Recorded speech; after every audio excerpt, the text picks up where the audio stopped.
اللهم صل على محمد وآل محمد. اعوذ باللہ من الشیطان اللعین الرجیم. بسم اللہ الرحمن الرحیم. رب اشرح لی صدری ویسر لی امری واحلل عقدۃ من لسانی یفقہوا قولی. اللہم صل علی فاطمۃ و ابیہا و بالہا و بنیہا و سر المستودع فیہا بعدد ما احاط بہ علمک. بسم اللہ الرحمن الرحیم. یا ایہا الذین آمنوا توبوا الی اللہ توبۃ نصوحا. صدق اللہ العلی العظیم. سورہ تحریم میں ارشاد اقدس الہی ہو رہا ہے کہ اے صاحبان ایمان اللہ کی بارگاہ میں سچی توبہ کرو، خلوص کے ساتھ توبہ کرو. توبہ کا مطلب ہے واپس پلٹنا. تو پلٹنا کن معنوں میں ہے؟ اللہ کی طرف واپس پلٹنا، گناہوں سے واپس پلٹنا. تو اس کو ایک مثال سے بیان کرتے ہیں کہ اگر ایک انسان کسی راستے پر جا رہا ہو اور ایک دوراہا آ جائے یا راؤنڈ اباؤٹ یہ چوراہا آ جائے اور وہ کسی سمت میں جو اس کی اپنی حقیقی سمت ہے جانے کے بجائے غلط راستے پر چل پڑے. کچھ ہی دور جانے کے بعد اس کو احساس ہوتا ہے کہ میں غلط راستے پہ آ گیا. تو پہلا اس کا عمل کیا ہوگا؟ احساس ہوتے کے ساتھ ہی پہلا اس کا رد عمل یہ ہوگا کہ وہ واپس پلٹے گا اس مقام کی طرف کہ جہاں سے وہ راستہ بھولا تھا. اس واپس پلٹنے کو توبہ کہا جاتا ہے. اور اب اس کے بعد جو دوسرا عمل ہوگا کیا کہ فقط پلٹنا ہی نہیں ہے کافی، بلکہ واپس پلٹنے کے بعد وہ صحیح سمت کو تلاش کر کے اس کی طرف بڑھے گا. اور جتنا وقت ضائع ہوا ہے غلط راستے پر چلنے کی وجہ سے اس کی تلافی کی بھی کوشش کرے گا. تو صحیح راستے پر جانا اور اس غلط راستے پر جانے کی وجہ سے جو وقت برباد ہوا، جو انسان نے جو کچھ ضائع کیا، اس کی تلافی کرنے کو استغفار کہا جاتا ہے، اصلاح کہا جاتا ہے. اس لیے قرآن نے کہا کہ انہ من عمل منکم سوءا بجہالۃ ثم تاب من بعدہ واصلح، کہ جو کوئی جہالت اور نادانی کی وجہ سے کوئی گناہ کوئی برائی کر بیٹھے اور اس کے بعد توبہ کرے اور اپنی اصلاح کرے. یعنی نادانی اور جہالت کی وجہ سے کوئی غلطی کر بیٹھے، اس کا مطلب کیا ہے؟ ہم یہ جانتے ہیں کہ ہم اپنے بدن کے اعتبار سے جو غذا استعمال کرتے ہیں تو ہمیں یہ معلوم ہوتا ہے کہ کون سی غذا ہمارے بدن کو نقصان پہنچاتی ہے، کون سی غذا ہمارے بدن کے لیے مفید ہوتی ہے. انسان جب کسی غذا کے بارے میں یہ جان لیتا ہے کہ یہ غذا ہمارے بدن کے لیے مضر ہے تو اس کی طرف نہیں بڑھتا. لیکن اسی طریقے سے کچھ ایسے اعمال ہیں، کچھ ایسے گناہ ہیں، کچھ ایسی کیفیات ہیں کہ جس میں انسان کی روح کو نقصان پہنچتا ہے. جب انسان اس کا علم حاصل کر لے کہ کون سی ایسی چیزیں ہیں کہ جن میں مبتلا ہونے سے انسان کی روح کو اس سے زیادہ نقصان پہنچتا ہے جتنا بدن کو مختلف غذاؤں سے نقصان پہنچ سکتا ہے، تو انسان ان کی طرف نہیں جائے گا. اس لیے انسان اگر گناہ کی طرف جاتا ہے تو جہالت و نادانی کی وجہ سے جاتا ہے. اس کو معلوم نہیں ہے کہ یہ ذرا سی دیر کی لذت یا وقتی طور پر جو انسان کی خوشی ہے یہ بہت بڑے مشکل اور بہت بڑے عذاب اور بہت بڑی مصیبت کا ایک پیش خیمہ ہے. اس لیے قرآن نے کہا کہ جہالت و نادانی کی وجہ سے جو برائی کر بیٹھے اور اس کے بعد پھر توبہ کرے، یعنی واپس پلٹ آیا، راستے پہ غلط چلا گیا، اس کے بعد واپس پلٹا اور واپس پلٹنے میں اکتفا نہیں کیا. یا جیسے ہم کہتے ہیں کہ ایک مقام پر اس کو احساس ہوا غلطی کر لی اور اپنے گال پیٹ کر توبہ کرنے لگے یا استغفار کرنے لگے، اس کا بھی کوئی فائدہ نہیں ہے. واپس پلٹنے کو توبہ کہتے ہیں، اور پلٹنا بھی کافی نہیں ہے بلکہ پھر صحیح سمت میں جانا، اپنی اصلاح کرنا، یہ پورا کا پورا ایک عمل توبہ و استغفار کہلاتا ہے.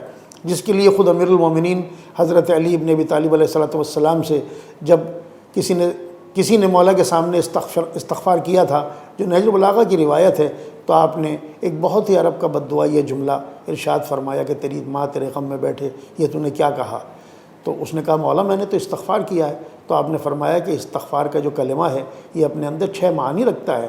سب سے پہلے ندامت ہے، جو کچھ تم نے کیا ہے اس پر ہمیشہ کے لیے نادم ہو جاؤ، اور جو تم سے ہو گیا ہے ہمیشہ نہ کرنے کا عزم کر لو، اور جو حقوق تم سے تلف ہو گئے ہیں ان کی ادائیگی کا ارادہ کرو اور ان کو ادا کرنا شروع کرو، اور جو فرائض پروردگار عالم کے تم سے رہ گئے ہیں ان کو ادا کرنے کی کوشش کرو، کفارہ دو جس انداز سے بھی ہو سکے، اور جو مال حرام سے گوشت تمہارے بدن پر پروان چڑھ گیا ہے اس کو خوف خدا سے گھلا کر پرانی حالت پر پہنچا دو، اور جو تمہارے بدن نے اس گناہ کے سبب سے لذت حاصل کی ہے اللہ کی اطاعت میں، اس کو اس کی اطاعت کا اسی انداز سے مزہ چکھا دو۔ جب یہ 6 شرائط مکمل کر لو تو پھر کہو استغفر اللہ ربی واتوب الیہ۔ یعنی صرف زبان سے کہنا کافی نہیں ہوگا، بلکہ انسان واپس پلٹ کر خدا کی بارگاہ کی طرف پلٹے گا اور پھر اپنے ان گناہوں کی تلافی کرنے کی کوشش کرے گا، اور تلافی کا طریقہ یہی ہے کہ جو حقوق اس کی گردن پر ہیں ان کو ادا کرے گا۔ اس کے ساتھ ساتھ قرآن کریم نے جو استغفار کے نتیجے میں انسان کے لیے انعام تجویز کیے ہیں، اور خود معصومین کی روایات بھی ہیں کہ معصوم کی خدمت میں ایک مولا کے صحابی پہلے سے تشریف فرما ہیں، ایک شخص آیا اس نے اولاد کا سوال کیا، دوسرا شخص آیا اس نے قحط سالی کی شکایت کی، تیسرا شخص آیا اس نے تنگی رزق کی شکایت کی۔ مولا سب کو ایک ہی نسخہ تجویز کرتے رہے، اور وہ تھا کہ استغفار کرو، استغفار کرو، استغفار کرو۔ تو اس نے سوال کیا کہ مولا آپ نے مختلف سوالوں کا ایک ہی جواب دیا، استغفار۔ تو آپ نے ارشاد فرمایا، جو قرآن کریم کی آیت تلاوت فرمائی کہ فَقُلْتُ اسْتَغْفِرُوا رَبَّكُمْ إِنَّهُ كَانَ غَفَّارًا يُرْسِلِ السَّمَاءَ عَلَيْكُمْ مِدْرَارًا وَيُمْدِدْكُمْ بِأَمْوَالٍ وَبَنِينَ وَيَجْعَلْ لَكُمْ جَنَّاتٍ وَيَجْعَلْ لَكُمْ أَنْهَارًا۔ یعنی استغفار کرنے کا مطلب یہی ہے کہ دیکھو میں تم سے کہتا ہوں اپنے رب کی بارگاہ میں معافی طلب کرو، استغفار کرو، وہ بہت معاف کرنے والا ہے۔ وہ تم پر آسمان سے موسلا دھار بارش برسائے گا، وہ تمہاری بیٹوں سے اور مال سے مدد کرے گا، وہ تمہارے لیے جنت بنا دے گا، یعنی باغ بنا دے گا، اور تمہارے لیے نہریں جاری کر دے گا۔ اس کا مطلب کیا ہے؟ یعنی ایک تو تصور یہ ہوتا ہے کہ بس جیسے ایک بادشاہ ہے، اس بادشاہ کے سامنے جا کر کوئی انسان کہے کہ مجھے معاف کر دے، مجھے معاف کر دے، چاہے اس کی گردن پہ 100 خون ہو، اور بادشاہ کہے جا میں نے تجھے معاف کیا۔ تو ہمارے ذہن میں کچھ ایسا ہی تصور پیدا ہو جاتا ہے کہ ہم جو بھی گناہ کر لیں بس زبان سے ایک دفعہ کہہ دیا کہ بس اے اللہ تو معاف کر دے، تو اللہ نے کہا بادشاہ کی طرح جا تجھے معاف کیا۔ ایسا ہرگز نہیں ہے، بلکہ معافی کی جو شرائط ہیں ان میں سب سے پہلی کیفیت یہی ہے کہ جو حقوق اس کی گردن پر ہیں ان کو ادا کرے گا، ان کی تلافی جو کچھ ہو چکی ہے، تلف کر چکا ہے، اس کی تلافی کرے گا۔ اس کے بعد پھر خدا کی بارگاہ کی طرف پلٹے گا استغفار کے ساتھ، تو پروردگار عالم خود بخود معاشرے میں، چاہے وہ فرد ہو یا پوری قوم ہو، جو کچھ اس نے غلطیاں کی ہیں، جب وہ اس طریقے سے حقوق کی ادائیگی کرے گا تو پروردگار عالم اس کو ایک ایسی نعمتیں عطا کرے گا جس کے نتیجے میں جو قرآن کی سورہ نوح کی آیتیں ہیں کہ پورے معاشرے کو اور اس فرد کو یہ خیر و برکت حاصل ہو جائے گی۔ اس کے ساتھ ساتھ ہمارے سامنے امام جعفر صادق علیہ السلام کی ایک حدیث بھی ہے کہ جب کوئی شخص توبہ نصوح کرتا ہے، یعنی سچی توبہ کرتا ہے، تو پروردگار عالم اس سے محبت کرنے لگتا ہے اور فرشتوں کو حکم دیتا ہے کہ جو کچھ تم نے اس کے گناہ لکھے ہیں انہیں معاف کر دو، انہیں چھپا دو، انہیں مٹا دو، اور اس کے اعضاء و جوارح کو حکم دیتا ہے کہ جو تمہارے ذریعے سے اس نے برائی کی ہے تم اس کو بھول جاؤ، اس کو چھپا دو، اس کو مٹا دو، اور زمین کے جس ٹکڑے پر اس نے گناہ کیے ہوتے ہیں، زمین کے اس ٹکڑے کو خدا کی طرف سے حکم ہوتا ہے کہ تم بھی اس کے گناہوں کو چھپا دو، مٹا دو۔ اس کے بعد قیامت کا جب دن آئے گا اور وہ شخص خدا کی بارگاہ میں پیش ہوگا تو نہ اس کی گناہوں کے خلاف گواہی دینے کے لیے اس کے اعضاء و جوارح کہیں گے، نہ فرشتے آگے بڑھیں گے، نہ زمین کا وہ ٹکڑا گواہی دے گا۔ یہ اس وقت حاصل ہوگا کہ جب انسان سچی توبہ کرے۔ اسی کے ساتھ ساتھ جو ایک بہت مشہور سورہ آل عمران کی آیت ہے کہ والذین اذا فعلوا فاحشۃ او ظلموا انفسهم ذکروا اللہ فاستغفروا لذنوبهم ومن یغفر الذنوب الا اللہ، کہ جو کوئی فحش کام کر لے یا اپنے نفس پہ ظلم کرے، اللہ کا ذکر کرے، استغفار طلب کرے اپنے گناہوں کی، تو خدا کے سوا کون ہے جو اس کے گناہوں کو معاف کرے گا۔ جب یہ آیت نازل ہوئی تو ابلیس نے ایک چیخ ماری، ایک آواز بلند کی، فریاد کی، سارے اس کے چیلے چانٹے جمع ہو گئے اور اس سے پوچھا کہ تو کیوں چیخ رہا ہے؟ اس نے کہا ایک ایسی آیت نازل ہو گئی ہے جس نے میری کمر توڑ دی ہے، کہ قرآن نے وعدہ کر لیا کہ جو کوئی فحش کام کرے، گناہ کرے، اللہ کی بارگاہ میں اس کا ذکر کر کے استغفار کے ساتھ پلٹ جائے، اللہ اسے معاف کر دے گا۔ تو اس آیت نے تو میری کمر توڑ دی، تم کوئی اس آیت کا توڑ ہے جو پیش کر سکو؟ ہر اس کے جو چیلا تھا، اس کے جو عفریت تھے، جنات تھے، انہوں نے اپنی اپنی تجویزیں پیش کیں، سب کو رد کرتا رہا۔ آخر میں روایت یہ ہے کہ خناس نے آگے بڑھ کے کہا کہ میرے پاس اس آیت کے توڑ کی ایک پلاننگ ہے۔ کہا وہ کیا ہے؟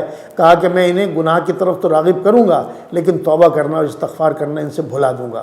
اس وقت ابلیس نے کہا میں تجھے اس کام پر مامور کرتا ہوں۔ یہ وہ خناس کے جو فلق و ناس میں ہم پڑھتے ہیں جس میں اس بات کی طرف اشارہ کیا گیا ہے۔ یعنی اسی لیے سورہ اعراف کی اس آیت میں کہ جہاں قرآن نے ابلیس کے اس قول کو نقل کیا ہے کہ لاقعدن لہم صراطک المستقیم، اے پروردگار میں تیری صراط مستقیم پر بیٹھ جاؤں گا، اس صراط مستقیم پر جو بھی آئے گا آگے سے پیچھے سے دائیں سے بائیں سے میں اسے ہٹا دوں گا، جس کے لیے امام باقر علیہ السلام نے فرمایا کہ آگے سے ابلیس کے آنے کا، حملہ کرنے کا جو مقصد ہے وہ یہ ہے کہ آگے انسان کے موت ہے اور آخرت ہے۔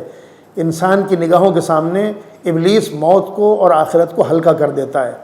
دائیں طرف سے پیچھے سے آنے کا مطلب، ابلیس کے حملہ کرنے کا مطلب یہ ہے کہ پیچھے اس کی اولاد ہے اور اس کا مال ہے، اولاد کے لیے انسان کو ہر برا کام کرنے پر راغب کر دیتا ہے۔ دائیں طرف سے حملہ کرنے کا مطلب یہ ہے کہ انسان کے جتنے معنوی امور ہیں ان کو ضائع کر دیتا ہے، اور بائیں طرف سے حملہ کرنے کا مطلب یہ ہے کہ دنیا کی جتنی رنگینیاں ہیں ان کی پوٹینسی کو بڑھا کر اس برائی کی طرف انسان کو راغب کر دیتا ہے۔